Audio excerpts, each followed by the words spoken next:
Guys, welcome back to my YouTube channel. आज हम बात करने जा रहे हैं आज ही के दिन जो खत्म हुई टेस्ट सीरीज यानी कि इंडिया वर्सेस बांग्लादेश के आखिरी दूसरे टेस्ट के 5वें दिन का रिव्यू करने जा रहे हैं हम। तो ये टेस्ट कुछ अलग घटा है, बहुत अलग घटा है टेस्ट। जिस हिसाब से कानपुर में टेस्ट शेड्यूल किया गया था बीसीसीआई द्वारा, उसके बाद थोड़ी सी जो विलम्ब आई बारिश के द्वारा, उसके बाद 2 दिन धुल चुके थे, जो आउटफील्ड थी वो वेट थी, जो एरियाज थे बॉलर्स के बॉलिंग एक्शन के वहाँ पर भी बहुत पानी जो होता है वो भर चुका था, गड्ढे हो गए थे, फिर सुखाने के लिए बहुत दिन लग गए, एक दिन, इसलिए पूरा 2 दिन वॉश आउट हो गया था बिना बारिश होते भी। और जो फिर ये 2.5 दिन में जो टेस्ट का जो नतीजा आया सामने, वो एक हिस्टोरिक बन चुका है। बहुत अलग तरीके से इंडिया ने रिस्पॉन्स किया अंदर से अपने, जो जिस हिसाब से उनको एक रिजल्ट ओरिएंटेड गेम चाहिए था वो उन्होंने परफॉर्म करके दिखाया है। रोहित ने एक अच्छी तरीके से लीड की अपनी टीम को। वो पूरा का पूरा टेस्ट मैच एक कैरेक्टर बन के सामने आता है कि आप अगर कोई भी चीज़ को विल करके पाना चाहे तो आपको जो मिलके रहती है फिर आखिर में। तो वही पहले दिन हुई थी बॉलिंग। इंडिया ने हल्की सी मॉइस्चर थी और ओवरकास्ट कंडीशन के चलते, तो पहले दिन तो 35 ओवर ही डले थे। मैंने आपको कहा था वो वीडियो में, प्रीव्यू में, कि कोई भी यहाँ पर जो बॉलिंग करेगा वो टॉस जीत के बॉलिंग ही लेगा। मैंने वो प्रेडिक्ट किया था और वही हुआ। वहाँ पर एक चेंज मिला, ताइजुल इस्लाम मैंने कहा था, लेकिन इंडिया ने 3 सीमर्स खिलाए, वो एक अलग था। ताइजुल आ गए वहाँ से। उसके बाद आते बैटिंग में, तो बांग्लादेश ने पूरे पहले दिन को मिला के 107 रन बनाए थे, 3 विकेट के नुकसान पे 35 ओवर ही डले गए थे।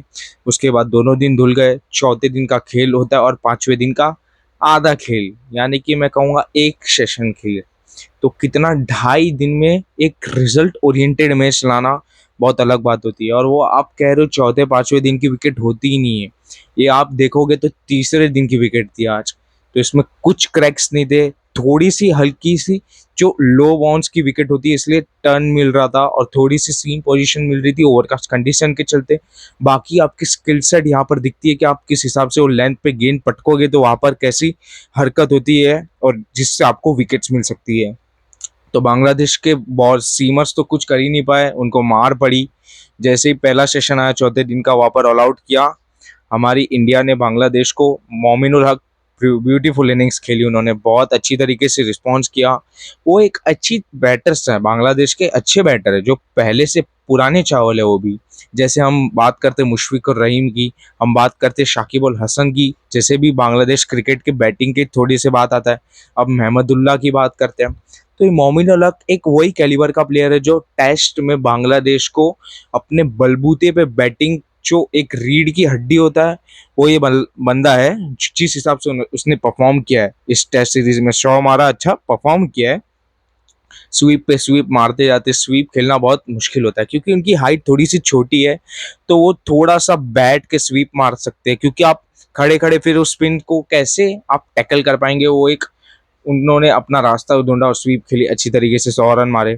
उसके बाद भारत की एक अप्रोच जो लेके आते, जायसवाल पहले ओवर में 3 चौके मारते हैं, और जो रोहित पहले बल्लेबाज बने जिन्होंने पहली 2 गेंदों में 2 छक्के मार के टेस्ट क्रिकेट में एक नया कीर्तिमान अपना जो रचा है, बहुत अच्छी तरीके से रचा है।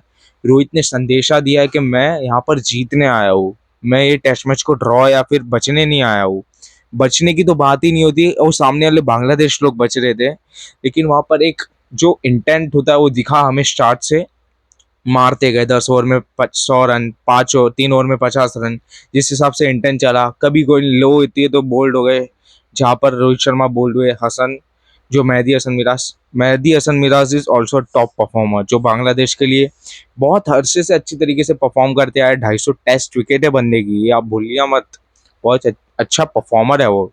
और खासकर बांग्लादेश की कंडीशन में इज अनस्टॉपेबल। जो अभी आने वाली है हम उसका भी प्रीव्यू लाएंगे।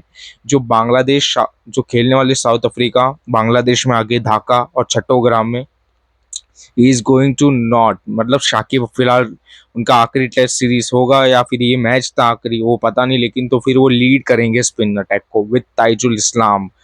This is going to be some beautiful memories for Mehidy Hasan Miraz, I think.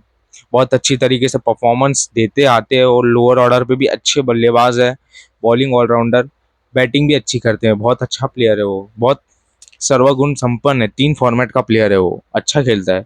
उसके बाद हम बात करेंगे शुभमन गिल अच्छा खेले, बहुत अच्छी तरीके से प्लेसमेंट किया। फिर एक जो सामने लॉन्ग ऑफ की तरफ छक्का मारने गए तो बैट मुड़ा और वहां पर आउट हो गए। शाकिब भाई ने बहुत अच्छी तरीके से अपना आर्म बॉल यूज किया, अंदर लाते वो टेक्निक से, जिस हिसाब से उनका आर्म रोल इधर से होता है, बाकी जडेजा का इधर से होता है, तो वो इधर से उनको एक थोड़ा सा एक एरिया मिलता है आर्म, जो एक डायरेक्शन होता है, तो वहां से थोड़ा सा गेंद आर्म बॉल होती है। जिस हिसाब से कोहली को बोल्ड किया, जिस हिसाब से पंत को भी आउट किया, उन्होंने बहुत अच्छी तरीके से आउट किया। पंत अटैकिंग थे, कोई बात नहीं, होता है, आउट हो जाते आप, लेकिन अच्छी तरीके से खेला। के Rahul also did brilliantly batted, जिस हिसाब से उन्होंने भी अपना एक रिस्पॉन्सिबिलिटी लेके खेला, बहुत अच्छा पारी खेला। उसके बाद मुझे लग रहा था कि ये टेस्ट मैच आप 250 रन दे के उनको ऑल आउट करेंगे, लेकिन 50 रन पे ऑल आउट डिक्लेयर कर दिया, एक विकेट था। उसके बाद जो जिस हिसाब से मतलब दोनों समीकरण रोहित को पता थे या गंभीर को, कोच को, कि हम इनको इस तरीके से भी ले सकते, हम इनको इस तरीके से भी टैकल कर सकते, तो दोनों में से मेरा पहला था, लेकिन उन्होंने दूसरा चुना और बहुत अच्छी तरीके से खत्म भी किया। मुझे लग रहा था 6 बजे तक जाएगा, लेकिन ये मैच तो खत्म ही हो गया 2 बजे तक। जिस हिसाब से वो बॉलिंग की है पहले घंटे में, अच्छा शादमान इस्लाम अपना जो भी फुटवर्क से खेल रहे थे वो ब्यूटीफुली खेले। उसके बाद एक जो विकेट आती है शांटो की, बहुत खराब शॉट, इररिस्पॉन्सिबल, ये रिस्पॉन्सिबिलिटी होती है कप्तान की कि वो अभी ये मैच बचाना था उन्हें। वो रिवर्स स्वीप खेल रहे जडेजा को, जो स्टम्प टू स्टम्प एकदम लाइन पकड़ के डालते हैं, और उनको 1 सेकंड मतलब 1 या 2 मिनट 1.5 मिनट लगता है एक ओवर खत्म करने में। तो सोचो किस स्किल सेट का वो बॉलर होगा, जो अपना टप्पा छोड़ता ही नहीं, और उसको आप रिवर्स स्वीप खेलने गए, बोल्ड हो गए। उसके बाद जिस हिसाब से एक गिरती है, फिर 2-3 आपको ऑटोमेटिकली विकेट मिलती है। लिटन दास को अनइवन बाउंस मिला, इस हिसाब से आउट हुए। फिर मेहदी हसन मिराज भी आउट हो गए। कुल लेते जडेजा 3, फिर लेते सिराज का कैच ब्यूटीफुल था वहां पर। Rohit Sharma magnificent catch, magnificent captaincy, brilliant. Virat Kohli batted brilliantly in the first innings, miss out the 50, but it's okay, he is playing for the team. तो जिस हिसाब से सबने परफॉर्म किया, बहुत अच्छी तरीके से किया। आकाशदीप ने विकेट लिए पहले इनिंग में, फिर सिराज ने भी विकेट लिए, अच्छा परफॉर्म किया सब बॉलर्स ने। अश्विन डिड ब्रिलियंटली वेल, बहुत अच्छी तरीके से वेल कंपोज होकर टीम इंडिया ने इस मैच को जीता। वापस लिया था शाकिब ने 4 wicket, Mehidy Hasan Miraz 4 wicket, 1-2 wicket लिया था हसन महमूद ने जो नीचे ली थी, और जायसवाल को बोल्ड होना पड़ा था वो गेंद पे। उसके बाद अंपायरिंग की बात करूँ, वर्स्ट अंपायरिंग, वर्स्ट, बहुत गंदा अंपायरिंग किया। रिचर्ड कैटलबर्ग जो इंग्लिश अंपायर है, भाई रोहित को स्पिन हो रहा है, आप मिडल मतलब जो बीच का स्टंप है उसको लग के टर्न, इतना शार्प टर्न हो रहा है, और वो लेग स्टंप के इधर लग रहा है, तो आप मिसिंग तो होने वाला है। वहां पर वो एक झटके में आउट दे रहा है, एक झटके में। फिर रोहित का रिएक्शन भी वही वही था कि ये कैसे आउट हो सकता है। उसके बाद पंत का भी वो डिसीजन था, रिचर्ड कैटलबर्ग का एज लगा ही नहीं था, वहां पर भी आउट दे दिया। दो एकदम गंदे डिसीजन उनके सामने। क्रिस बॉन्ड ने अच्छा जो भी अंपायरिंग किया, उन्होंने बहुत अच्छी तरीके से कंपोज होकर पहले देखा कि डिसीजन क्या होना चाहिए, उसके बाद उन्होंने अपना निर्णय लिया। ये भाई साहब तो अपनी अलग ही धुन में होते हैं, बहुत पनौती अंपायर है, मैं तो कहूँगा इसे खड़ा मत करो। ये बहुत बायस लग रहा है मुझे अंपायरिंग के मामले में, जिस हिसाब से उसने अंपायरिंग दी है फिलहाल, ये बहुत बायस लगा। उसके बाद एक और था जो आकाशदीप ने जो सेकंड इनिंग्स में आज के दिन ही एलबीडब्ल्यू मारा शादमान इस्लाम को, वो आउट लग रहा था उल्टा, क्योंकि वो पहले इनिंग्स में भी सेम तरीके से आउट हुए और वहां पर भी उसने नहीं दिया था, और ये तो उससे देना ही चाहिए था। वो अंपायर्स कॉल हो गया, हार्ड लक हुआ, लेकिन उसके बाद विकेट मिली। ब्यूटीफुल स्लिप कैचिंग, जिस हिसाब से उस कॉर्नर स्लिप या गली में कैचिंग हो रही थी, इज क्वाइट गुड। जिस हिसाब से परफॉर्म किया, इज क्वाइट गुड।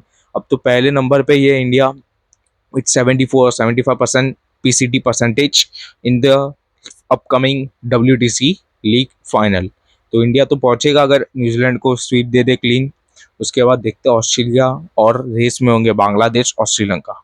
अच्छी बात है, एशियन क्रिकेट इवॉल्व हो रही है। तो फिर ये था मेरा टेक ये पूरी सीरीज पे, मैंने कहा था ये टेक जो प्लेइंग प्रीव्यू। उसके बाद हम आगे की बात करेंगे मूवीज के लगे, कोई भी स्पोर्ट्स की खबर तो जानिए। तो फिलहाल मेरे चैनल को लाइक शेयर और सब्सक्राइब करना ना भूलना। तब तक के लिए मुझे दीजिए इजाजत। जय हिंद, वंदे मातरम।